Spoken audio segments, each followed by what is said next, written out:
Praise the Lord. വീണ്ടും വരുന്നവനായ യേശുക്രിസ്തുവിൻ്റെ നാമത്തിൽ സ്നേഹ വന്ദനം. ഈ പ്രഭാതത്തിലൊരു വചനം നിങ്ങളുമായി ഷെയർ ചെയ്യാൻ ആഗ്രഹിക്കുന്നു. ന്യായാധിപന്മാരുടെ പുസ്തകം 14 അധ്യായം അതിൻ്റെ 5ഉം 6ഉം വാക്യം. Judges chapter 14 versus 5 and 6. അങ്ങനെ ശിംശോനും അവൻ്റെ അപ്പനും അമ്മയും തിസ്മയിലേക്ക് പോയി.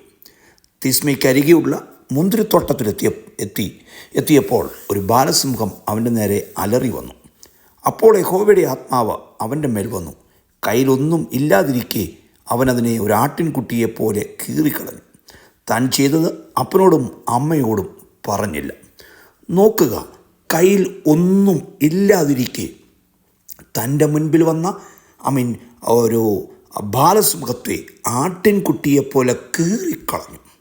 അതേ, സംഭവ വിപുലമായ ചില സാഹചര്യത്തിലൂടെ നീ കടന്നു പോകുമ്പോൾ അസാധാരണമായ ദൈവശക്തി നിൻ്റെ മേൽ വന്ന് അതിൻ്റെ മേൽ ജയം തരുവാൻ ഒരു അഭിഷേകം നിൻ്റെ മേൽ ദൈവം പകരാൻ പോകുന്നു.